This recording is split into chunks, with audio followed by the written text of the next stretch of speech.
My name is Monica Stone, and I am the Deputy Director at the Department of Human Rights. I want to be the first person on this call to welcome you today. Thank you for your flexibility in working with us and moving this to a virtual meeting. Hopefully this is keeping you all safe and warm today as we go through this workshop. We're incredibly pleased that you've joined us today to walk through some best practices for submitting proposals to the state of Iowa. I'd like to get started by introducing you to some of the staff and people who will be with you today to walk through this workshop. And I'll just go ahead and ask each of them to introduce themselves real quickly so you can hear their voices, starting with Tina Shaw. Good morning, everyone. This is Tina Shaw, and I work at the Department of Human Rights. And I was very excited to be on this workshop where we are trying to provide some very dense information in digestible form. So look forward to speaking with you as the presentation progresses. Thanks, Tina. And Trevi Augustine. Good morning, everyone. Trevi Augustine with the Office of Asian and Pacific Islander Affairs. I'll be clicking through everything, so feel free to just let me know if I need to go back or if you need clarification. Thank you for joining us this morning. And Maria Guevara. Hello, good morning. My name is Maria Guevara, and I've been kind of your point of contact, and I will continue to do so. So nice to meet everybody. Thanks, Maria. And Kim Cheeks. Good morning, everyone. I'm Kim Cheeks, and I'm with the Office on Status of African Americans and Status of Women. Good to see you. Thanks, Kim. Kimberly Baxter. Good morning, everyone. I'm Kimberly Baxter. I'm the Advocacy Chief for our division. Welcome, and we hope that you will find this workshop very useful. And we've also co-opted someone to be on our team for today, Dr. Helene Fine. Good morning, everyone. Isn't it nice to be able to talk in the comforts of our warm homes or offices? I'm Dr. Helene Fine. I am the president of Fine Solutions, and that is the capacity in which I have partnered with Monica, Tina, and the agency. Wonderful. And you'll hear more from me later. Welcome, Helene. We're glad to have you on the team today. You know, at the Department of Human Rights, I know many of you have worked with some or all of us throughout the years, and I hope what you've found is a place where you know that we strongly believe in you and the power of your organization to enhance the work of government and also to serve your client base in a unique and powerful way. So I also want to let you know a little bit about how state government thinks of your work. And this grant is really an indication of how important state government feels that your work is. We recognize that you're the strongest link in the effort to help Iowans who have come here as refugees to create a sense of belonging and to enjoy a truly successful life. Now, some of you may work in organizations that are well established and have decades-long histories of service in this arena. And today's workshop might be some review for you, or you might pick up a few nuggets of new things. So we are glad to have you here. But we've geared today's workshop toward the many organizations that are newer to the world of nonprofit entrepreneurship. And this may be one of your first grant applications to state government. No matter where you are on that spectrum, we want you to know that your work is really important and your involvement in state government is critical to our success. And this grant is really your opportunity to provide that connection into government that we all need. We're also really happy that you're planning to apply for this grant. And to get started, I'm going to let you all in on a state government secret, so don't tell anyone. Sometimes it's hard even for us who work inside state government to get through all of the rules and requirements of the grant process. So if you're feeling like this is very detailed and there's so much information you have to understand even before you start developing your proposal, well, sorry to tell you, you're right. And while this workshop really won't make any of the details go away, we hope that they become a little easier to navigate. Awesome. So as we think about the workshop objectives today, our primary goal is to give you pointers on the process of developing a proposal that will help you with this specific RFP. And we also want to give you information about how you can tackle any future proposals you write for government. So we'll cover all the things you see on your screen, how to review the elements of the RFP to ensure you're eligible, how to develop strong proposals that meet the needs of your clients, how to identify and secure partners to enhance your proposal, how to use data to help tell your story, and how to interpret the RFP scoring information and your budget information so that it can be successful in the selection process. Now, I want to tell you all that we're not the experts on the specific details of the Bureau of Refugee Services programs, and they have one more time set up for any of you to ask them questions about their program requirements, and I really do encourage you to take advantage of that time. Your written questions to them are due on February 23rd by 1 o'clock. But we're here to provide you information and answer questions about the process. And at the end of the workshop, we'll give you an opportunity to sign up for a confidential review of your draft proposals as well. I do want to let you know that you can reach out to us at DHR anytime with questions related to what we present today.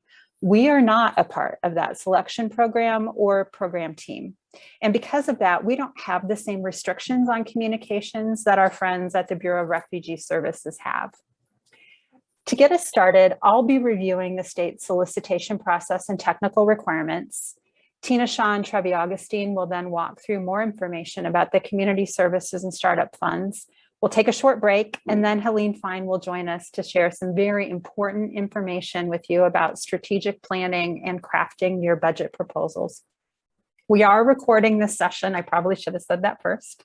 And we'd like to ask everyone if you'll hold your questions until just before the break. And then after Helene speaks, you'll have the chance to ask her questions too. But please do feel free to put your questions in the chat so that we can be sure to answer them before the end of the workshop. You can also just write them down. I often do that too, but putting them in the chat gives us a record of your questions. And that'll also help us ask questions of the Bureau of Refugee Services by that February 23rd deadline too. So as we think about the solicitation process, it's important to know that every RFP from the state of Iowa has 3 major steps, and each one has its own set of details. Those steps are submission of the proposal, evaluation, and selection. Today, I'm going to spend most of my time with you talking about the first 2 steps, because if those go well, you will be selected for a grant. So sometimes I think RFPs are a lot like the tests they give us in school. And with a show of hands, even though I can't see all of you, how many people love taking tests? I'm betting I don't see any hands out there. So I don't either. But when you think about the submission process for an RFP, it might be useful to think about it as if you're taking a test. So what's the first step when you prepare for a test? You want to know the materials you'll be tested on. So for an RFP, that means you should read the whole RFP from front to back and keep notes about anything you want to emphasize or anything you have questions about. I've actually read through the RFP completely several times to be sure that I understood all of it, including clicking on and reading each link. As Tina and Trevi walk through today, they're going to help you identify which links are most important for you to pay attention to. But the good news about a state of Iowa RFP is that they can't test or evaluate you on anything that is not in the RFP. The bad news is that they will evaluate you on everything that is in the RFP.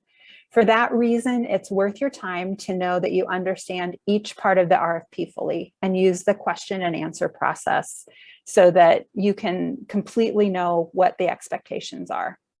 The question and answer process can change the RFP over time, and Tina is going to talk to you about how to understand when those changes happen. To be certain that your submission can be evaluated by the evaluation committee, it's also helpful to think of the RFP process like something no one loves to do either. We don't love to take tests, and we also don't love to do our taxes, but it's a little bit like doing our taxes. And Trevi, if you can move on to the next slide. The good thing about taxes is that there's a really long book of directions on how to fill out the forms, and the RFP is kind of like that. But also like taxes, it's important to answer each question fully and truthfully based on the directions. But unlike taxes, you don't get a second chance to submit your proposal. So it's even more important to get it right because you won't get a second chance. You do have one opportunity to ask the agency to consider making exceptions for you though. And I want to talk about what those exceptions are in the forms today and give you some guidance around those exceptions. In attachment B, there's something called exceptions to the RFP and project and contract language. It's important to know that this is rarely used in state government for changes to the RFP. The question and answer process is a better way to understand if you have exceptions to the process. But it is an important consideration for the proposed contract language that's included in the RFP. So if you get your RFP in, you follow all of the rules in that submission process and you move to being evaluated and you're offered a contract, it is important to think about what that contract exception might be if you have any. So if after reading the proposed contract language, which in this RFP is in attachment G, you would like for the agency to consider changes or exceptions, it's important to put them in there before you, as you submit your proposal, because that also allows the evaluation committee to understand the context in which you're submitting information to them. So if you have questions about what you might have exceptions to, please don't hesitate to reach out to us. We can help you walk through what those would be. My best advice to you is to be sure to fully complete your proposal at least one day before you mail it in and turn it over to your shipping service. Use that day to have a trusted colleague review your submission packet to be sure it's in the right order and that the right information is tabbed. It includes all the forms and certifications required, has a technical proposal and the cost proposal, and the USB flash drive works and all of that good stuff. Those requirements, if you don't meet those requirements, the evaluation committee will never see your proposal. So all the good work that you've done will unfortunately be setting you up for the next grant opportunity, but not this one. And so when you really think about your work for the evaluation committee, you'll want to make sure that that submission process gets you in the door to the evaluation committee. The work for the evaluation committee is your storytelling. And so when you tell your story in a very compelling way, you get past that taxes and testing period and move into the work that you're really good at. Tina and Trevi are going to talk to you more about some of the best ways to tell your story for the specifics of this RFP, but just make sure you answer all of the questions fully on each of the attachments and the forms. And Trevi, if we can move on to the next slide to talk about confidentiality. As you put your story together, you might find that you create an idea, a program, or a process that you think is very unique, something that you alone have created. This is where you might want to understand how to keep information in your submission as confidential as possible. It's important to know that information given to the state of Iowa is often considered public information unless it meets very specific criteria outlined in law. On page 28 of the RFP as it's currently written, you'll see a section that's called Request for Confidential Treatment. If you want to include any part of your proposal to be confidential, you have to include it on this form. It'll point you to Iowa Code section 22, which will tell you what the criteria includes. But it's important to know that in chapter 22, things like trade secrets and marketing strategies for nonprofit corporations are considered potentially confidential. So if you would like to mark your areas where you talk about those things as confidential, they can be considered confidential under the state's service categories. If you have any questions also about that form, please don't hesitate to reach out to us. It's also important to know that even if the information in your proposal is agreed to be confidential, the information might become public when you enter into a contract. And so as you're thinking about your ideas and you're contracting with the state, just know that when you contract with the state, a lot of your information does become public. And if we can help you understand that better, don't hesitate to reach out to us. Speaking of confidential though, all of you are covered with us under our code chapter 216A's confidentiality requirements. So this means that we are required to keep your information confidential. If you ask us to review your proposal information, we can and we must maintain your confidentiality. So before I turn things over to Tina and Trevi, I want to remind you that at the end of the workshop, you can sign up for us to review your draft proposal. It doesn't have to be complete, but we will be happy to review and make suggestions for any person or organization that asks. We'll need your draft by March 1st, and we'll return your draft with comments by March 7th. As I've mentioned several times, hopefully enough, you can reach out to us at any time. And one person who is great to reach out to is Tina Shaw. And so Tina, take it away. So as you know, there's been some flurry of activity already. And for those who have or who are following along at home with their big RFP document, on page 4, several key steps of the RFP in interaction with the HHS and asking questions and bidder conferences and such have already taken place. So today, this workshop falls in between the bidders conference that took place February 9th, and hopefully you were able to log in and get your information. But the next round is of questioning is February 23rd. So as you see on the timeline, that's where we're starting.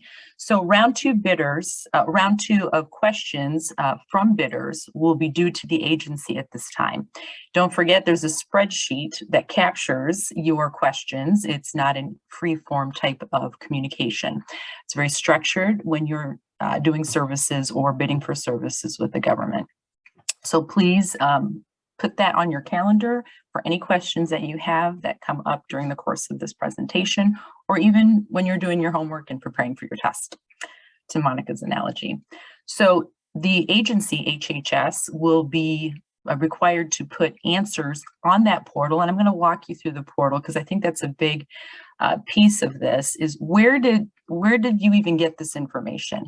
Where is it all housed? And we're going to try to make it very simplistic and make it digestible for you today, because for us as government employees, we merely found out about it because it was shared with us from the Bureau of Refugee Services. So how does it look for the public user to find this bidding opportunity? So we're going to get to that in a minute, but please look to page 4 and put these deadlines on your calendar. So we're going to switch to the next. Okay, so let's do this, and please bear with us because my portion has a lot of hyperlinks, but it's very, very important because if you're a visual learner, this is how you're going to get to where you need to be and then sign up for email notifications and actually keep up with the process and have it be a little more convenient for you, because we know you have tons of other good work that you're doing in the course of providing services in the Refugee Network. So let's go to how the state does business.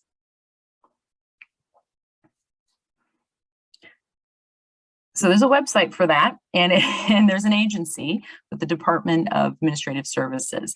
I encourage you, when you get this presentation emailed to you after the presentation, all the hyperlinks will be embedded, so you don't have to jot everything down. Everything will be encoded, and you can just go right to where you need to go. But really, the first step is, really, how do you do business with the state? This RFP process is its own process in the whole procurement scheme. So with step 1, you're going to want to register and get some bid opportunities sent to you in a very tailored way to you and what you're doing in your world in nonprofit services and programming. Step 2, and as I'm doing this, I'm drilling into where the RFP is located. So we're going to go to the bidding opportunities portal. So let's hit that.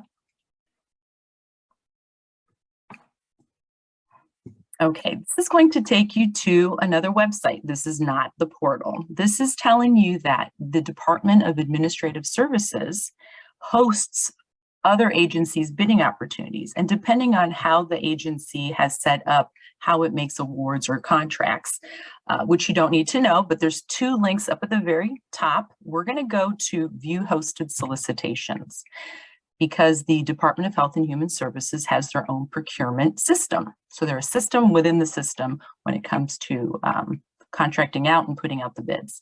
So here, there's just so many opportunities. You're going to put in the term refugee. So we're going to do that right now.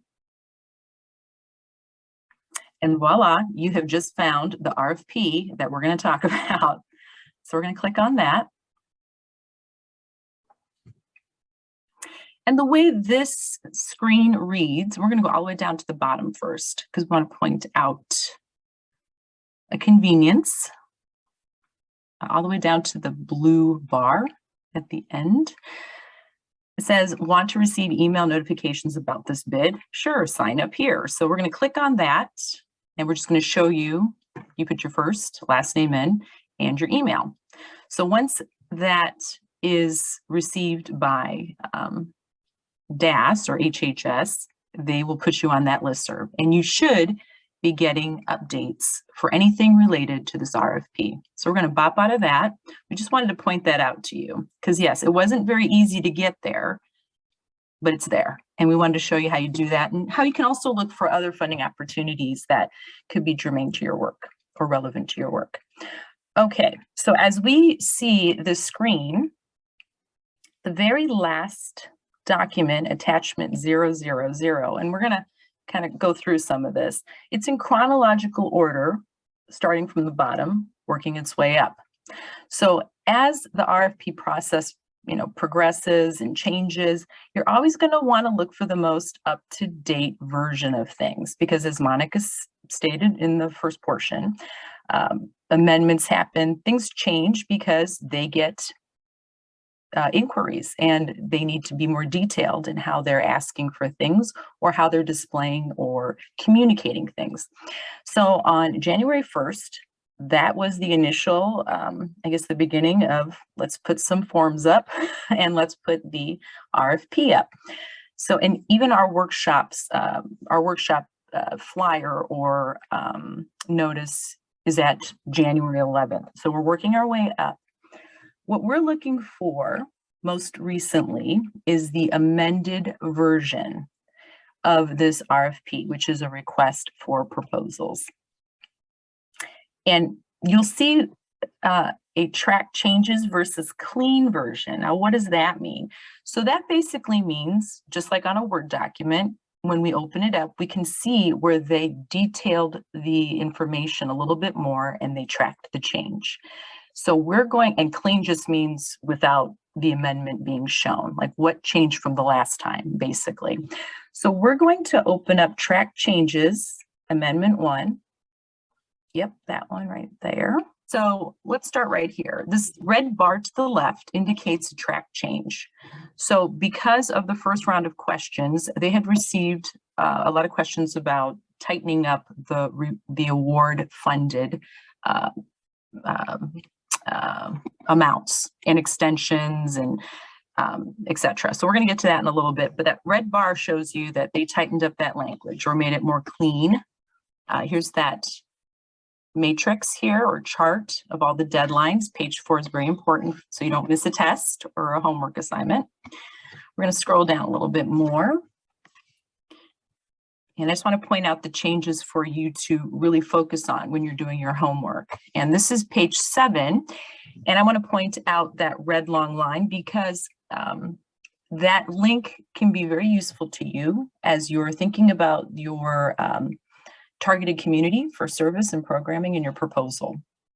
Because the eligible folks that can be counted towards the funding metrics or what you'll be credited with are these categories under the Immigration Naturalization Act. So that hyperlink is a great resource, which I'll show you later on, with all the documentation that can be accepted for these populations to prove that they fall into these classes of refugee, asylee, or parolees, etc., as the list states.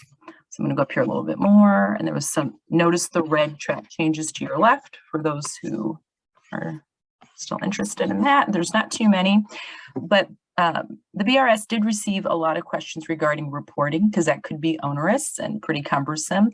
So you really want to know what your reporting frequency and what you'll be collecting for data. So they did tighten that wording up in the youth services, well, actually for the community integration services, older refugees and youth services. And they tightened it up a little bit for the startup services. So I'm going to bop back out. Sorry, Trevi, as you go take your coffee. Okay, so overall, this RFP really has two funding streams. And in the one stream, community service, there are 3 program areas. I'm going to gloss over that, and I have a fact sheet that goes with that we're going to work off of. On that second funding stream, Trevi's going to talk about that a little bit more. So we're just going to make this a little bit more digestible by breaking it up a little bit so you can think of it in a different and hopefully a more simpler or more simple way. Okay, so under the community services programming, there is a funding category for community integration, services for older refugees, and youth services and supports. So because of the dense nature of the RFP, we thought it would be wise to distill it or clean this up and put it into kind of a Cliff Note version for you to be able to see the information, the key information in a understandable way. So we're going to go right to that 2-pager. And again, you will get this post-meeting, so you don't have to worry about writing anything down, and hyperlinks will be embedded for folks. So it's all contained and hopefully intuitive and easy to understand. Okay, great. So we're just going to work our way column by column. And it's really important to point out as you're thinking about putting your proposal together of who these services are targeted toward and eligible for. You'll see throughout the RFP the word eligible refugee or eligible asylee, the word eligible. So eligible is very defined in federal code, and we're going to talk about that too. So that first column, basically what you'll have to remember is that Iowans with those statuses that are eligible cannot have lived in the United States over 5 years, because only, oops, I'm going to go to that top of the screen, Trevi, where it's the first column all the way to the left top. There we go. So the population that can be served are newer refugees, because federal code and law mandates that, and that's what HHS and the Bureau of Refugee Services provide funding for. So who may apply? Eligible bidders of community services must be capable of providing programming and services in a culturally and linguistically appropriate manner. So it's not very prescriptive, but you must demonstrate that you understand the challenges refugees face interacting with numerous systems and overcoming barriers in work, education, and just everything that's thrown at them when they're being resettled in a new country. So I think that's the end of I can't advance the screen, Trevi. Is there anything at the bottom of who may apply in the first category? Okay, so there is a stipulation or a condition on the startup category funding, and Trevi's going to talk about that, but that is part of that kind of condensed or organized way to think about this RFP. And we're going to go up to the second column, Trevi. So who may funds, how may funds be used? Sorry, I'm trying to zoom in and out with my cheaters here. So we're going to go back and think about this RFP in the 3 buckets of money or funds. The first one of the 3 that I'm going to talk about are community integration services.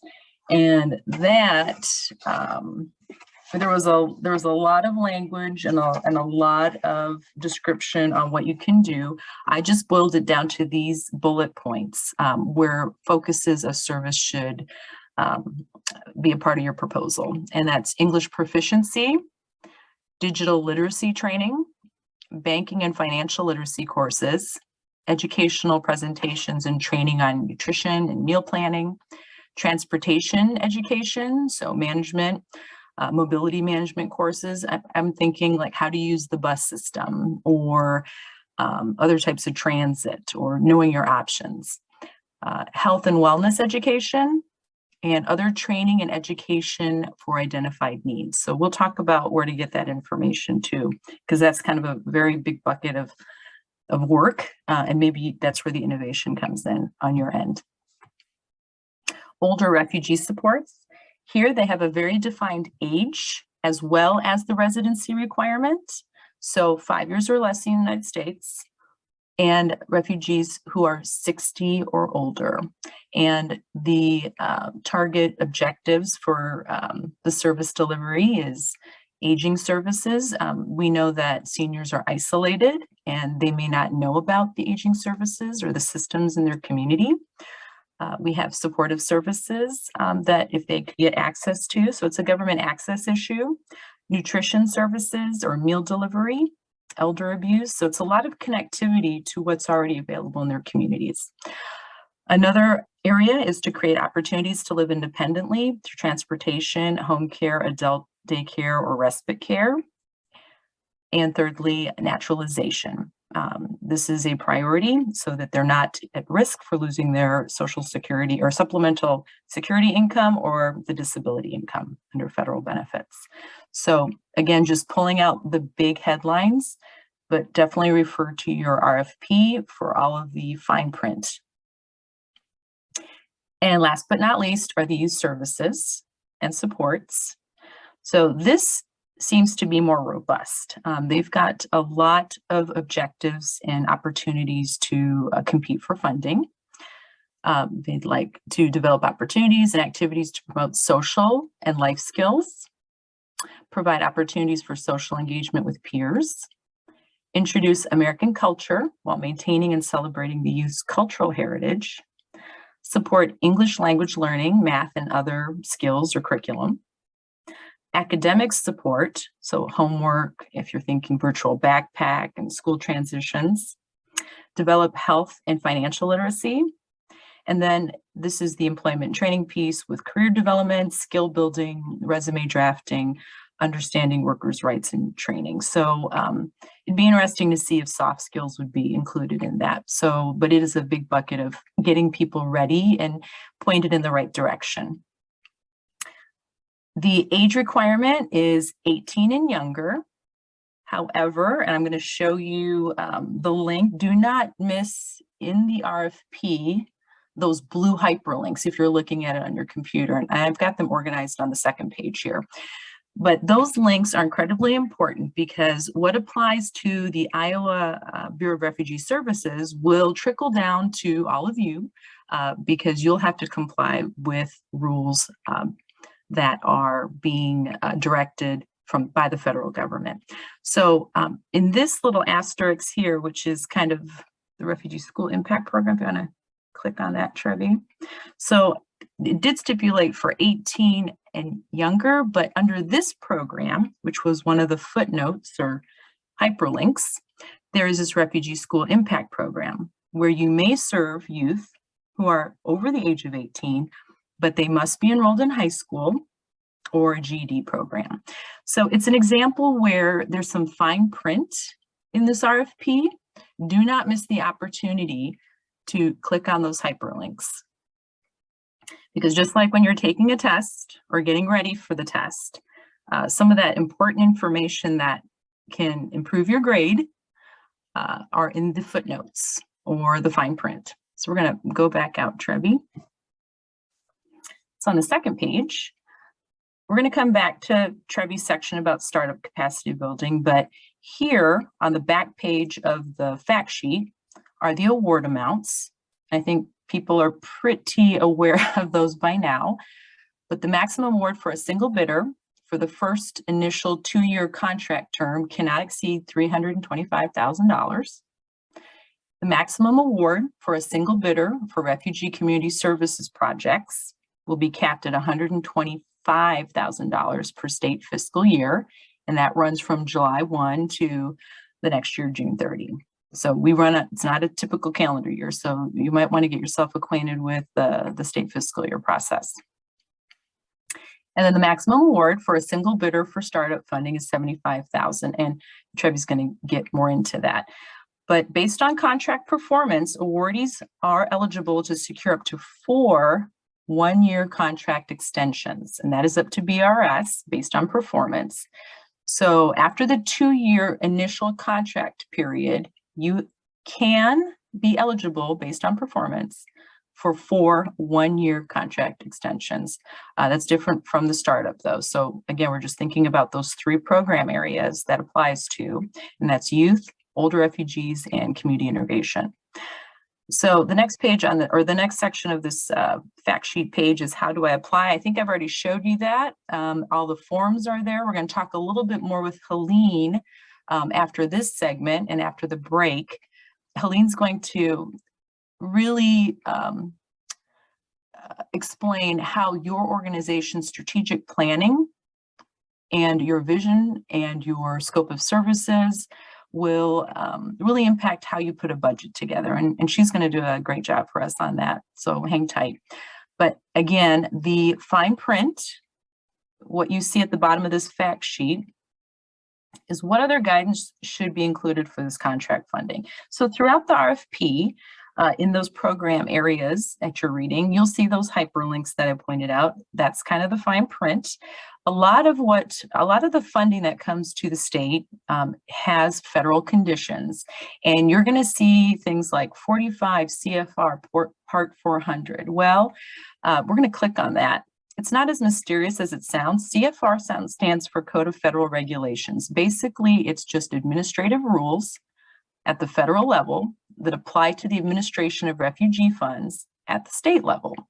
So if you have extra time and you want to get some extra credit, get really acquainted with some of these areas here and what the Bureau of Refugee Services must answer at the state level to the federal level of government. So that's just extra credit if you want to take a look. So we're going to go back out. The next link is that link we pointed out earlier about the very long list of immigration statuses and the documentation to prove that status. So the BRS in this request for proposals were very exacting. They put the link in there. They want you to be aware of the documentation because as you serve, if you are a contract awardee, you will have to ensure that upon intake, you are looking at the right documents. So if we want to click it really quick.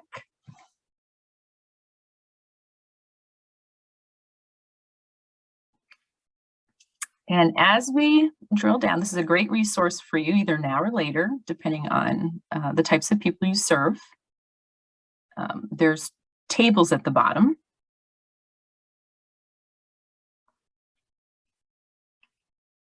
And all of the legal definitions. And here we are with the refugee table. You will see, oops, go back, there we go.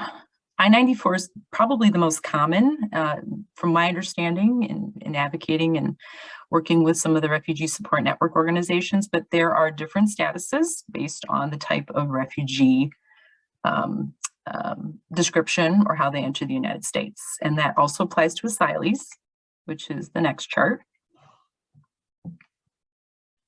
And I think we have another box after this. Yes, so many populations that are in line with the INA, Immigration Naturalization Act, and the forms that prove their status, legal status in the United States can be found at this link. Let me just check my time. Okay, still good. We're going to bop out of this, but wanted to draw your attention that that link does tell you what documents are for what status. The other link I want to point out is the employability services, because this term allowable social services. Well, there's 2 links for that. We're going to look at them really quick. 45 CFR, basically another rule, but this time on the type of employment and training services that are permitted. Because this is federal funding being passed to the state level, we're following these rules. And definitely spend some time with this because the whole point is to get them integrated into their new communities, but also have a viability and stream of income so they can support themselves and be self-sufficient.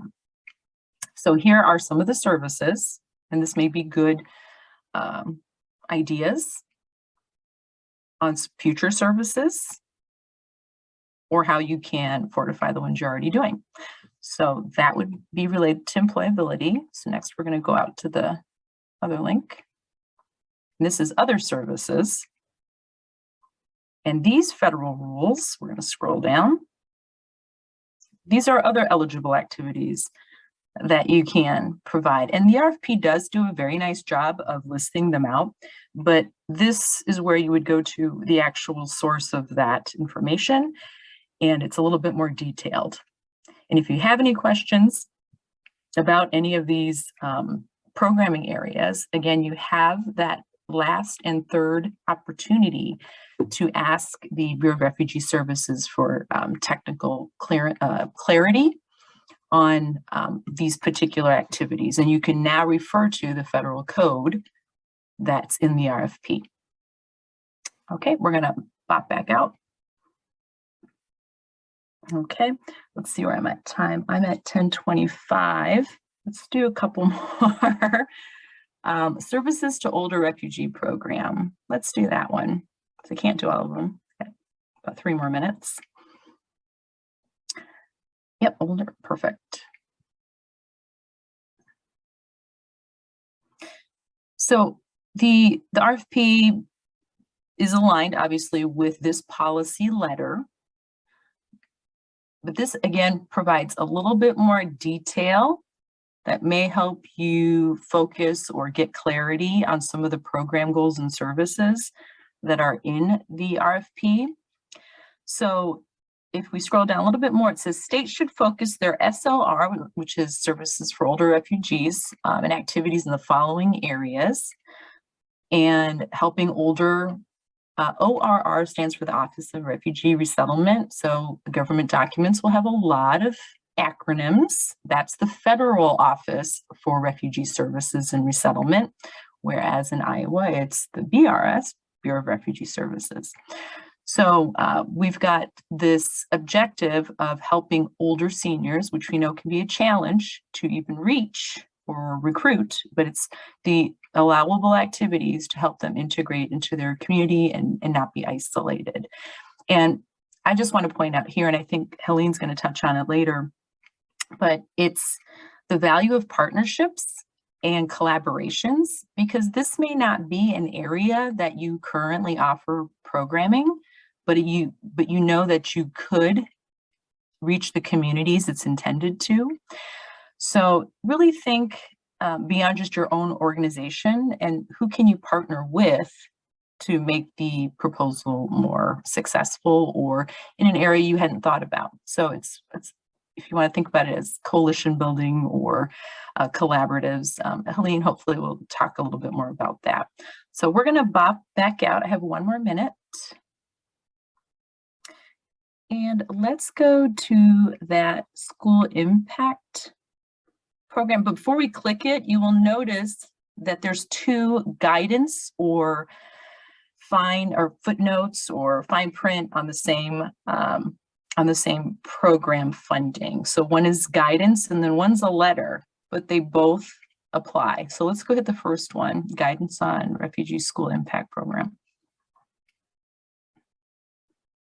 Okay, and this is going back to being able to serve youth that are over 18 if they're still enrolled in high school or in a GED program.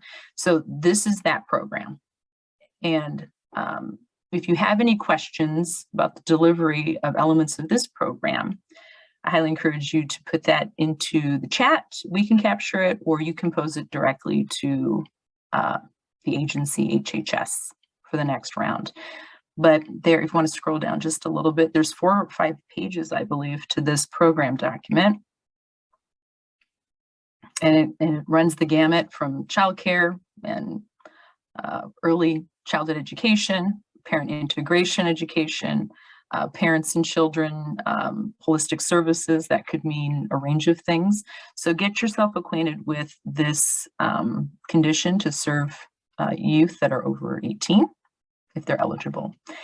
So what is the other document and link related to this same program? So let's go back out, Trevi, and go to that last one, the ORR letter. Yeah.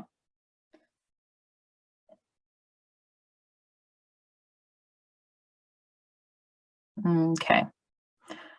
So this is a recent funding letter, and a dear colleague letter typically is a letter that has some policy guiding language that isn't necessarily clear in the code. So they are talking about set-asides.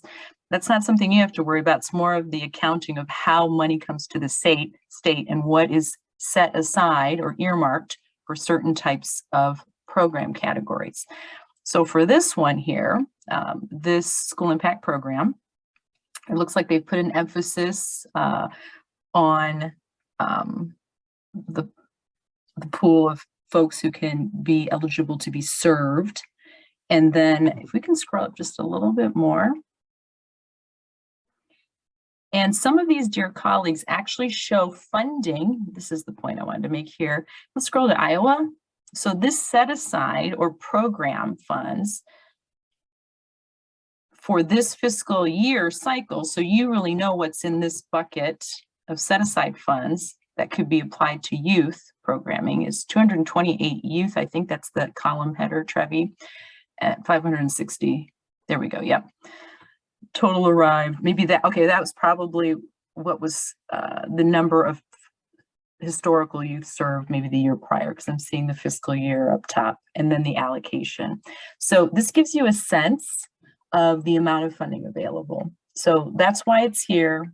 I encourage you to also look at these letters and guidance letters, because you may be surprised with some of the information that's available 2 clicks away from you from the RFP. So let's go back, and I'm at 10:30, and I'm going to hand it over to Trevi. All right, thank you for that. So basically what I said was that the startup services funding is another piece of this RFP and is available for entities that have less than 25 employees, with the goal of enhancing skills of a full-time employee in the areas of leadership, fundraising, grant writing, and reporting.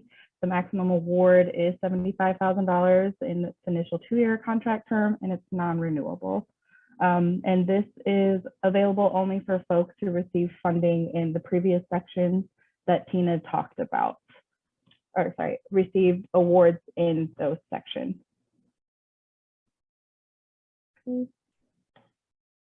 right, and then there are required activities for folks that receive this startup funding, which include developing 2 new partnerships with the focus of supporting delivery of services to refugees, as well as hosting at least one fundraising event a year in the hopes of focusing on increasing resources to address the needs of refugees, as well as submitting 2 grant applications to increase resources, as well as developing quarterly presentations and participating in 1 community event or group each quarter.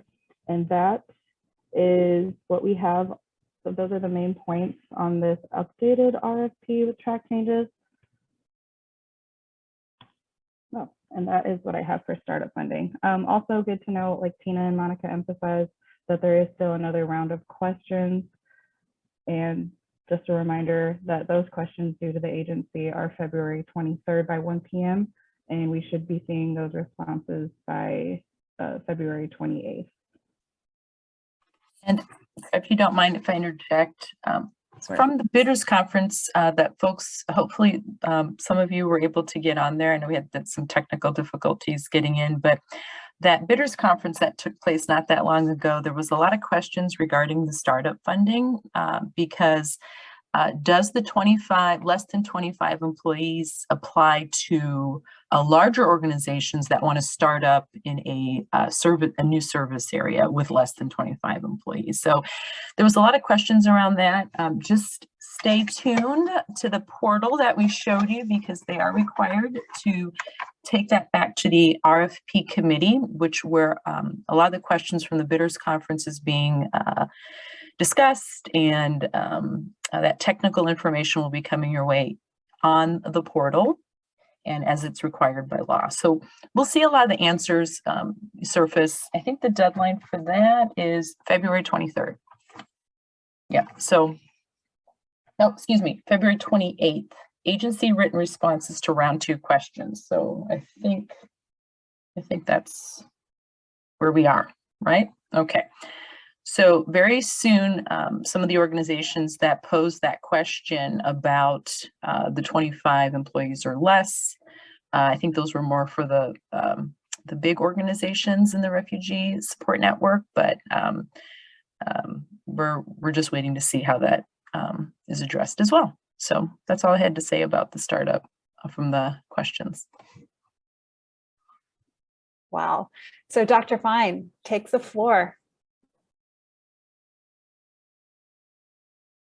So I know that there's always lots of excitement when a new funding opportunity comes down, but then when the excitement starts to decrease, all the questions come up. And the biggest overarching questions, do you know where you're headed? And that not only applies to working on this grant opportunity, but as an organization. It's very important for you to know who you are and what you want to accomplish. And when you have a funding opportunity like this, you need to think about what you're going to do, who's going to do what, how will you create the grant plan and move it forward, and what barriers do you need to address? So your big question is, do you know your direction or where you're going? And if you don't know these answers, then how are you going to know when you arrive? So we're going to talk about strategic planning first. And my plan is to go through strategic planning, go through budgeting, and then have time for you to ask questions about my presentation. So I always love to use the analogy of a house under construction and a finished house. And this is very relevant to strategic planning. We know that a house under construction is not very attractive. And hopefully we've seen plans that make us have faith and believe that when this house is finished, it's going to look great. Because if you look at this house under construction, not too good looking. So hopefully the house is going to meet our needs, it's going to meet our expectations, and strategic planning is very similar. During the process, it may be very challenging to go through the steps of strategic planning and keep the end result in mind so that you have faith that it's going to be accomplished and that it's going to be successful. We have to be patient, just like in building a home. We have to make sure that everybody is involved. You wouldn't think about leaving the electrician or the plumber out if you were building a house.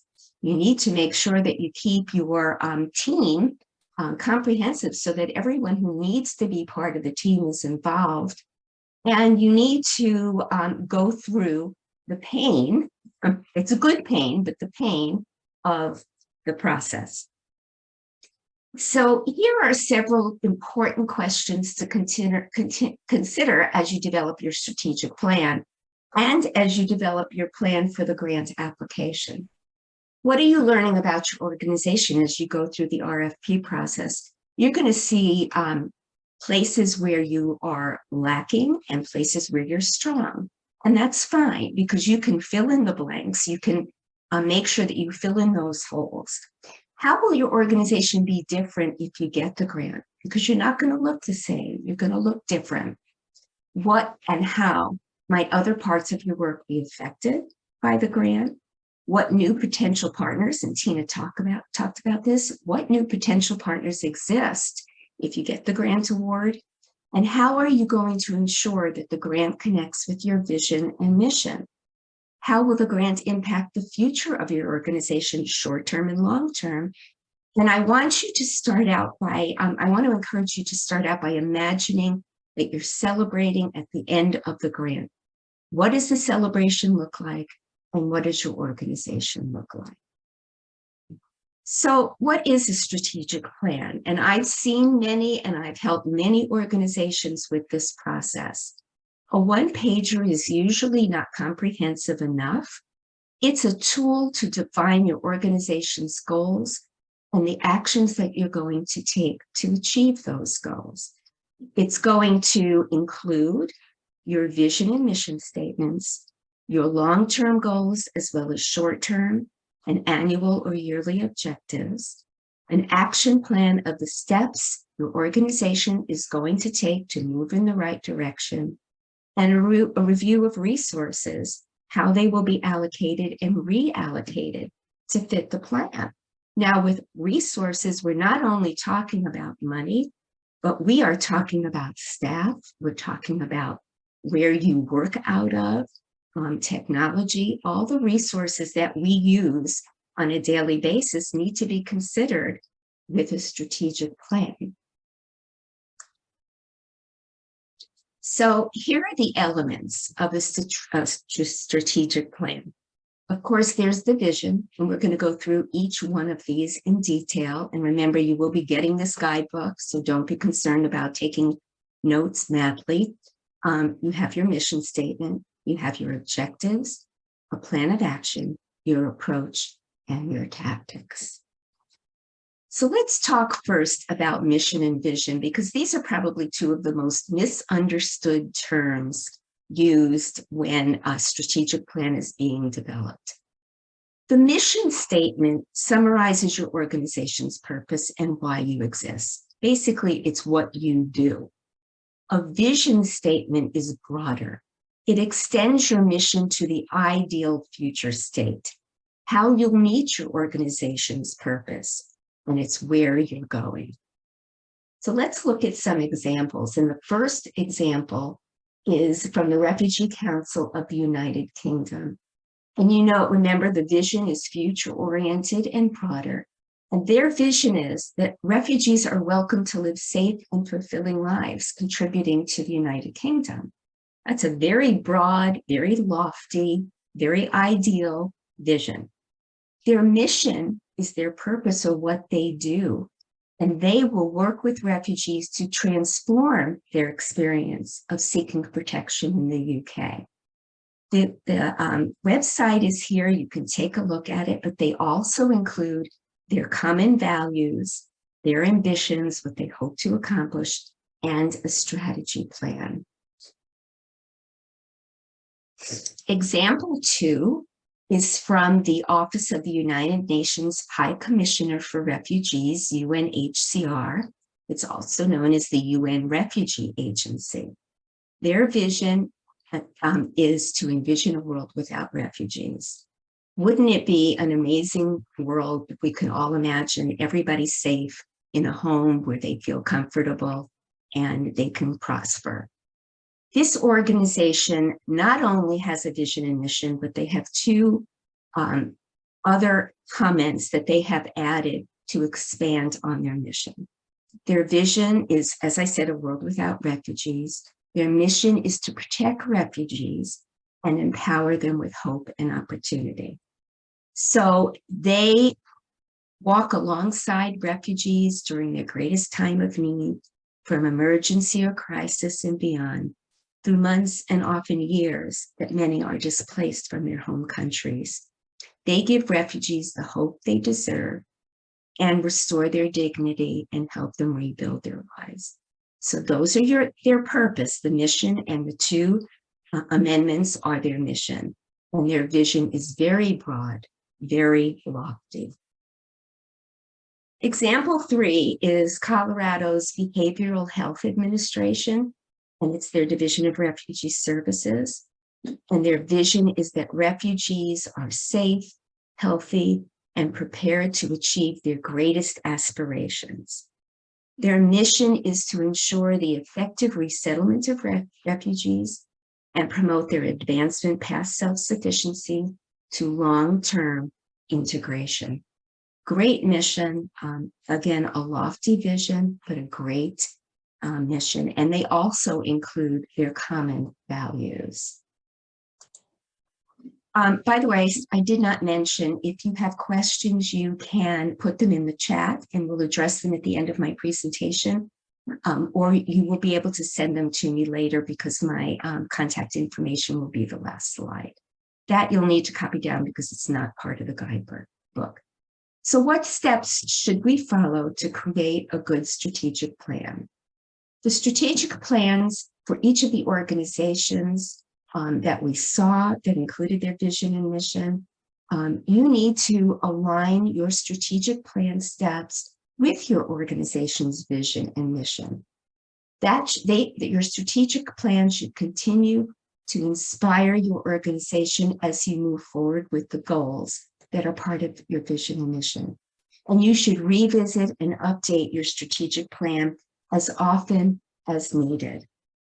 So the steps are: define where you are now, identify your goals and objectives, develop your plan, prepare to put your plan into action, and then revise your plan as needed. And you can go through these steps multiple times. So step one is to define, where is your organization now? And here are some key questions. How is your organization perceived in your community or state? If you are just starting your organization, just building it, you may not have a lot of information about that, but you may consider how you hope your organization will be perceived in your community and in Iowa.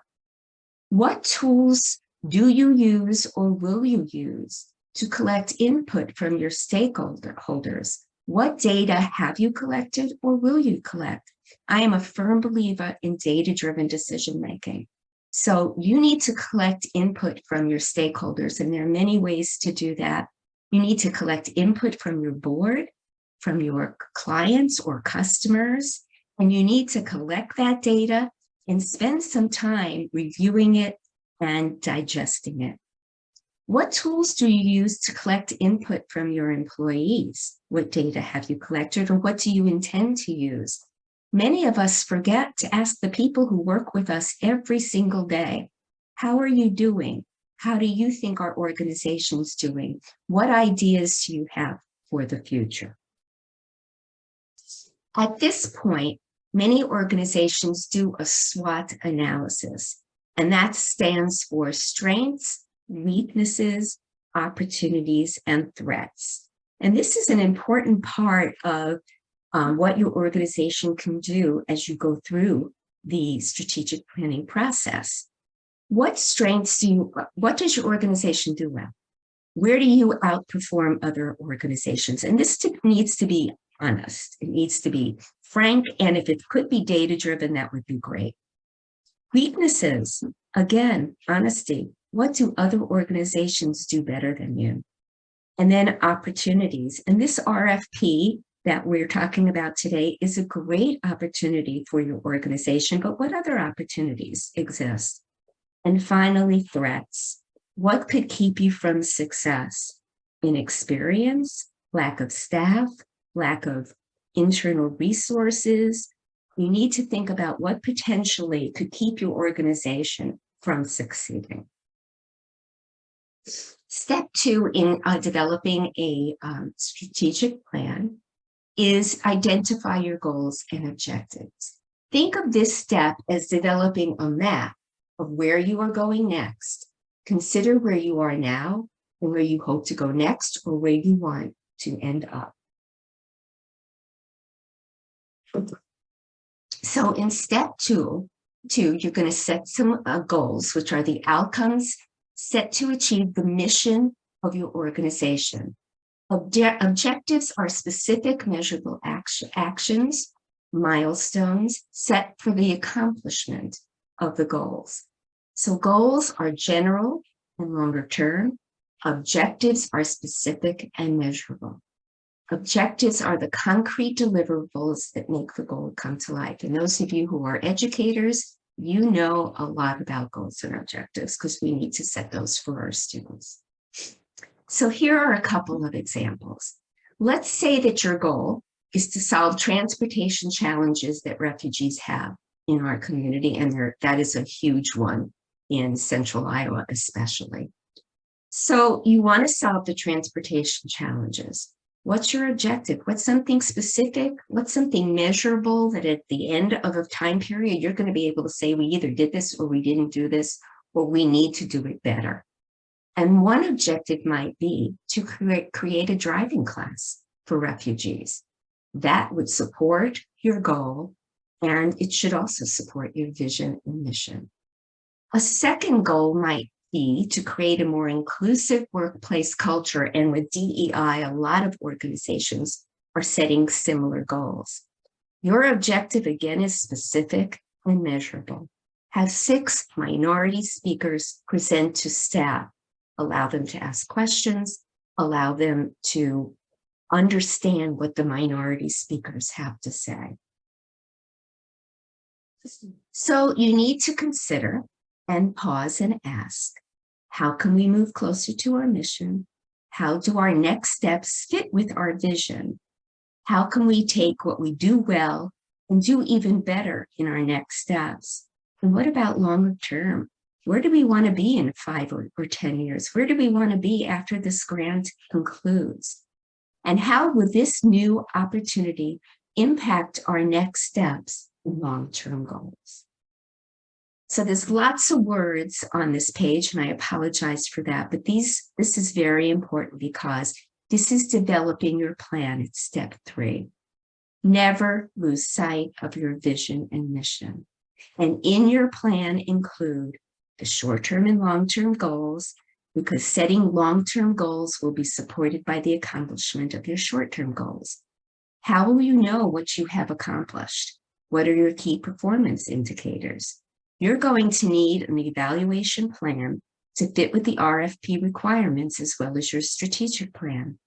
You need to know if and when you get to where you want to go. And this may mean contacting somebody externally to be your evaluator. Find a way to measure what you say you're going to do. Your budget, in addition to the budget related to the RFP, how will your existing operating budget connect to your action steps? And then you need to set timelines of dates and people. Take your RFP timeline into consideration and add it to your organization's benchmark dates. Include things like your annual board meetings, professional development days, etc. In your timeline, what will happen, by what time, who will be responsible for each part of your plan, who will do the work internally, and who might you need to bring in to help. And of course, step 4 is prepare to put your plan in action. Putting it into action, the part of your plan that directly relates to the RFP will depend on if you are funded, partially funded, or not funded. Regardless, you should consider your action steps and what you have mapped out as your goals and objectives independent of the RFP. Share your strategic plan with staff, board members, funders, and other stakeholders, because if your strategic plan is a public document, then you are far more accountable. Step 5 is to revise your plan as needed. If you're partially funded or not funded, think about what strategic actions in your plan could still be accomplished with the alternative funding and with existing funds. What can you take from your application and adjust so it inspires your organization staff to be better or more responsive? Perhaps consider how you can be better prepared for a future funding opportunity.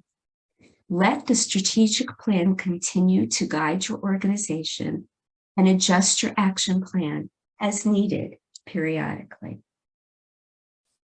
So those are the key steps in creating the strategic plan. If you have one, great. Use what this guidebook puts together to review your strategic plan to make sure you're not missing any steps, or if there are some steps that need to be strengthened. Now we're going to talk about budget points. Oh, by the way, if you don't have a strategic plan, it's probably time for you to have. We are going to talk about a couple of points in the RFP that are key related to your grant budget. although we are not going to go over all the forms. That has been done very effectively this morning. So there are a couple of points that I want to share with you from the RFP, because as we talk about creating a grant budget, they're going to be key. The first one are your indirect costs, and we'll talk more specifically about what they are. But you cannot exceed 15% of your budget for the state fiscal year, and that's your indirect costs combined. The maximum awards that this RFP allows are also important. The total maximum for a single bidder is $325,000. The maximum award for a single bidder for refugee community service projects will be capped at $125,000 per state fiscal year. And the maximum award for a single bidder for startup funding will be capped at $75,000 for the initial 2-year contract term. Startup funding will only be available to those bidders that meet the requirements set forth in RFP section 1.3, and will not be available for contract renewal periods. So the third part of the RFP contract budget is the contract budget information. It's 3.3.2. All proposals must provide a budget detailing an estimated cost breakdown across spending categories for the project for state fiscal year 2023 and 2024. Bidders will complete attachment 3, which is the Refugee Community Services Project Proposal Budget Form, and include all costs associated with the project, including a breakdown of indirect costs, direct salary and benefits, travel, and materials. So why provide a high quality budget? How is it important to your grant application? It's going to increase the likelihood of you getting approved and funded. It's going to make it easier to run your program since you'll know exactly how much you can spend each year.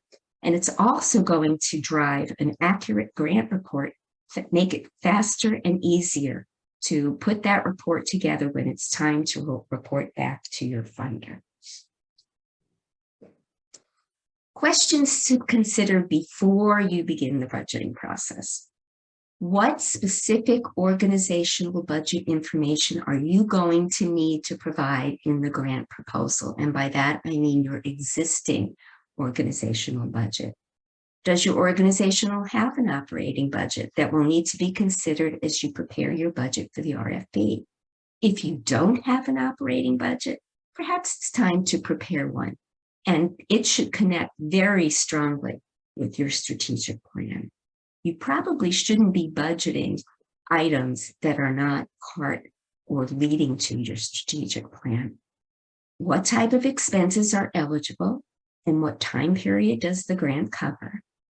What are your budget priorities? Consider previous line items as well as new line items.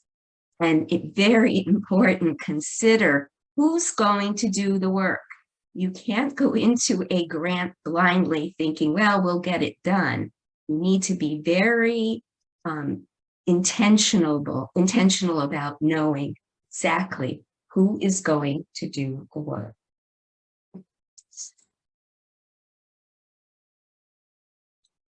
Let's talk a little about, direct and indirect expenses. Direct expenses will need to be considered, and that includes new supplies, postage, mailing, shipping, space costs, equipment, transportation, and participant incentives. Indirect expenses are expenses that you can't justify as part of this project specifically, but that you must incur to operate your organization. And that includes rent, utilities, insurance, accounting, bank fees. Your project's grant budget will include a percentage of your occupancy costs as indirect expenses, indicating that at least part of your program will take place in your offices. Remember, there is a limit, and it was a 15% indirect cost rate, and you need to identify the indirect rate and follow it in your budget. There's a little star at the bottom because there's a term called facilities and administrative costs that you may come in contact with. This is really also known as indirect costs or overhead. They are real costs that are associated with carrying out sponsored projects, but it's difficult to quantify and say these costs are specific to this project or grant. For example, electricity, heat, maintenance, building depreciation, administrative expenses are all F&A costs. They're costs for common or joint objectives. I would assume, I hope I'm not wrong, but I would assume that you will be doing other business besides implementing this grant. So that is why you have indirect expenses that are not specific to this project. Other questions to consider before you begin the budgeting process. In addition to the funder for whom you're preparing this budget, what other funders do you expect to support your project? Rally the field, grab funders who have expressed interest in your project, and include which funders in your thinking have made a commitment and which ones have not made a commitment but have considered participation or funding your organization or your efforts. It's time to contact them and make sure that they are on board mentally, if not financially, with the grant that you are applying for. Another question is, will you have in-kind income? This could be in the form of volunteers, donated goods or services that are all going to help you run this grant successfully. The more sources supporting your project, the better it will look to the grant funder. And a third question is, how can you clearly communicate the expenses such as travel costs and contractors, which may not be all that clear to some people. So these are the budget elements that we are going to discuss: equipment, travel, personnel and payroll, benefits, supplies, consultants, contractors, and other costs. Use your strategic plan as a guide. Remember, your budget should align with the action steps that will help you connect to your vision and mission. The action steps should drive your budget. So budget elements, the first one is equipment. Do you have what you need to implement the grant requirements? Can and will you use what you already have available, or will you need additional equipment? Why is what you have insufficient to accomplish the work? Will new equipment be used exclusively for the grant work, or is it going to be used for all of your organization's work? Might renting equipment be more cost effective? And if the budget lists an equipment purchase, is it the type allowed by your the grantor and by your agency? The next budget element is travel. What local travel will be needed over the course of the grant year? Where do you intend to travel, and for what grant-related purpose? Is it for training? Is it for required meetings? The purpose should be clear. Include the location if it is known. How many people and who will be traveling? And are all those travelers necessary? Include travel costs, be it airfare, mileage, meals. Most organizations have guidelines for meal reimbursement, hotel. These will probably be estimates at this point, but make sure that they are educated estimates. You can look up airfare costs, or you know your mileage reimbursement rate, so make them educated estimates. And what travel costs will there be for grant participants that you need to include? Are you going to have your participants travel to meetings locally, maybe not locally? Are they going to have to travel to Central Iowa meetings from outside of Central Iowa? What are your costs going to be for travel? for grant participants. The next budget element is personnel or payroll. And these are some tough questions you're going to need to consider. How will the grant affect staffing? What positions will be needed? Include an annual salary rate and the percentage of time each existing employee will devote to the grant, because that would be allowable expenses. What additional staff will need to be added, and what are comparable salaries and fringe benefit rates to apply to new staff? If you are hiring new staff, are you going to need additional space and equipment? Include these costs in the correct category. The next budget element is benefits. Base these calculations on the known cost using the established formula that you use for your existing employees. Again, calculate based only on the percentage of time devoted to the grant. If one of your employees is going to be spending 50% of their time implementing this grant, then you can include 50% of the benefits. Supplies. Generally, supplies include any materials that are expendable or consumed during the course of the project for the project. Organize your supplies by type, such as office supplies, training materials, and incentives that you may be providing to your participants. The next budget element is consultants or contractors. You may realize that there are areas for which you are going to need to bring in an expert.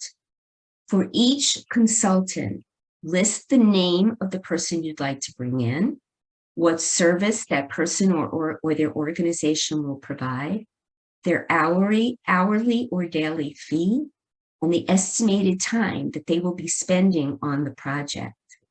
List expenses that will be incurred by the consultant. Will the consultant be coming from out of town? Will they need lodging, travel, and meals? Also consider, when you put your budget together, capacity building and sustaining the project. When developing your budget, consider other sources of funding to supplement the grant funds. And I cannot say this strongly enough, but you may not use grant funds to supplant other funding that already exists in your organization for similar events or actions. Here are some things to keep in mind as you put that budget together. A well-prepared budget should be reasonable. That means that you're demonstrating that the funds being asked for will be used wisely. The budget should be concrete and specific as possible in its estimates. Make every effort to be realistic, to estimate costs accurately. The budget format should be as clear as possible. It should include a budget narrative, which you should write after you have put all the numbers, all the entire budget together. Each section of the budget should be an outline form, or as the required budget form requires. List line items under major headings and subheadings, and make sure that your line items are in the correct category. Each of the major components should be subtotaled with grand total at the end. You will need to research costs such as potential contractor fees, travel, training costs, or other professional services. Call and ask contractors for their daily rate, for their costs, how much they would require to present for your organization.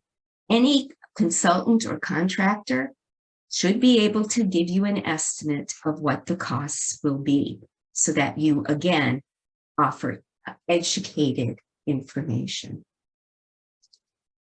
So what are you going to do after your budget has been developed?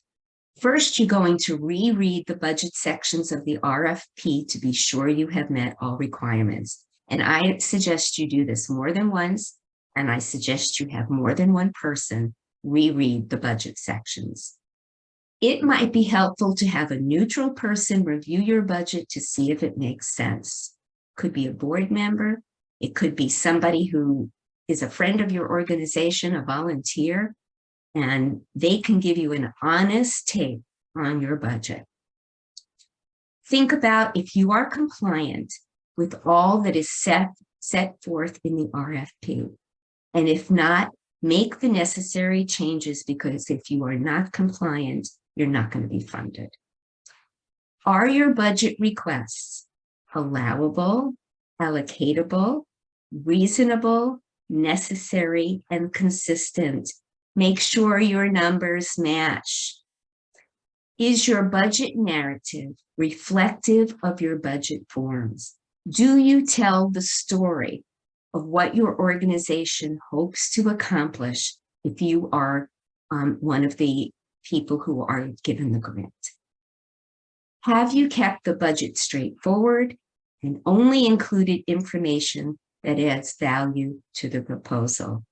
Again, these points are key, and I suggest that you keep these in mind as you're preparing your budget and after the budget has been developed, before you have to hand in the RFPs, before you hand in your paperwork, so that you have time to make any necessary corrections.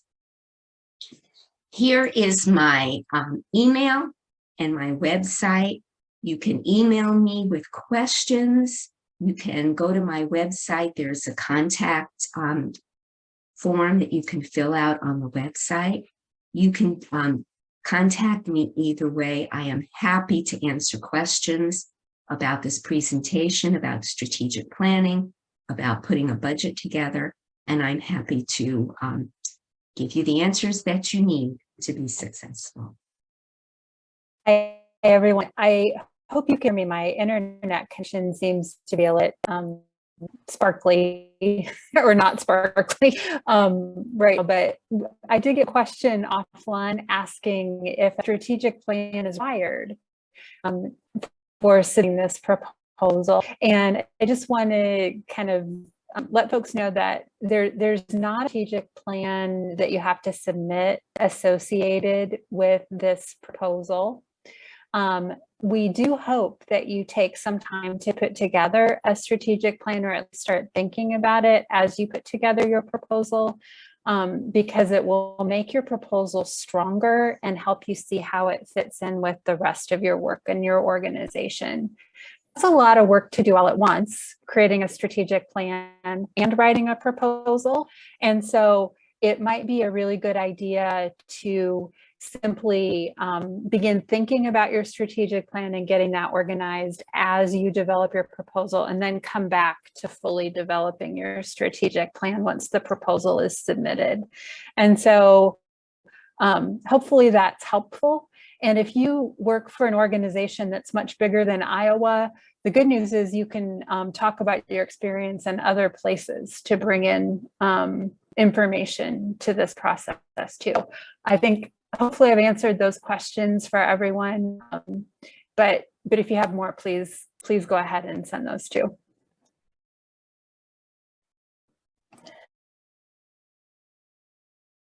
If you did not have the opportunity to get into the bidders conference, which Helene was able to get in, and myself and a few others, Ryan, who is the point of contact on this RFP, he is the sole portal of information for this RFP as a issuing officer. So that's that term that we learned earlier. But I want to just draw some, maybe less of a question, but I'd love for Helene to comment on the rubric of scoring as well. But there are very specific criteria that Ryan pointed out that he'll be looking at first. And so happy to send everybody an email about those points. But if you're following along with your dense RFP, the scoring sheets for the Refugee Community Services project, with how they're going to weight, basically your report card, building on Monica's analogy of taking tests and being in school. Your report card is going to be on page 24 and page 25, that amended version that we talked about. And so when someone had asked about if strategic planning is going to be a requirement, you know, what you prepare in parallel, because inevitably that's going to be a cornerstone that you're going to need to grow your organization anyway. And if you do have capacity to do it now, when you're doing that exercise, so much of that can be lifted, cut and pasted right into some of the form narratives that will be required. So thank you, Trevi. So we've got statement of need. We've got the experience and expertise, some of that SWOT analysis, going back to that exercise if you and your board are doing that. So when you're looking at these kind of parallel activities of strategic planning, it does have a practical purpose. You won't have to rewrite it over and over and over again for every grant that you will be applying for. It's almost like you've done the homework in advance, and you can just take that narrative and apply it in so many different ways and message it in so many different ways for just a variance of funds that you'll be seeking. So Ryan did point out page 24 and 25. He also honed in on page 21, which is the bid proposal submission organization. So just like that really strict schoolmaster or teacher that required you to have a certain font or he's not going to take your homework, that's the parallel analogy to this. So every attachment, and there's a checklist too to get you through. So that would be attachment 1. So really pay attention for when you're handing in and polishing your proposal to follow that section, bid proposals submission organization, because Ryan is going to be that schoolmaster that's looking for all of these components before he lets it through the gate. Another area that Ryan had zeroed in on is page 18. And more specifically, well, this was the notice of intent to award. So this happens after the evaluation, but that is how you know if you received money or not. So you do all this work, and when and how you'll get the information is all in 2.24. So I think Ryan's telling us you'll know when you know, and that is page 18. He definitely called that out on the bidders conference. And back to what Monica said earlier, and Ryan put a big light on this one. Reasons proposals may be disqualified. So again, page 16, reasons proposals may be disqualified. So I'm working my way up. Ryan was very emphatic that he'll be looking for all this. So highlight that to get through the initial scrutiny with Ryan. And there's a couple others, but those were the big ones. And I just wanted to interject that because if you weren't on the call, you would not know.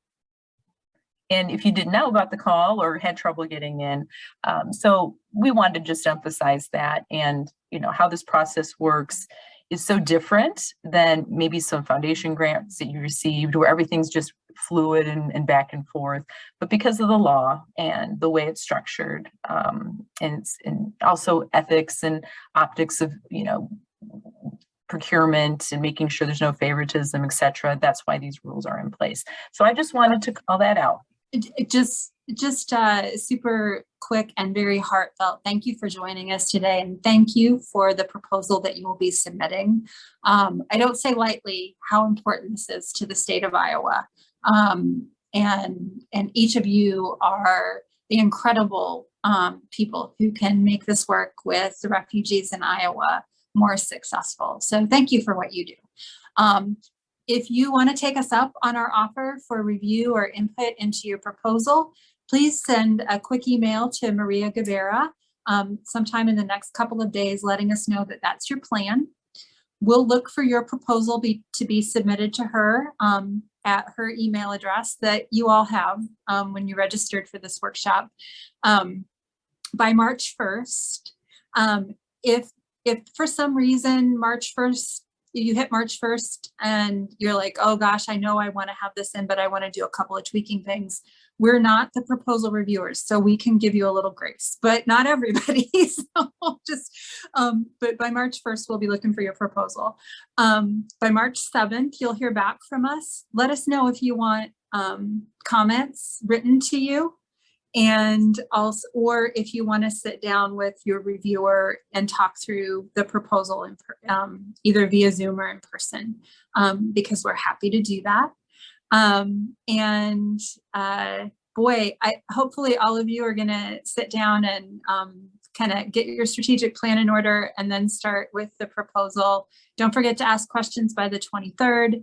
Anything else that you want to get to us, remember, we're kind of outside the firewall of communication. So the things that we can answer, we will.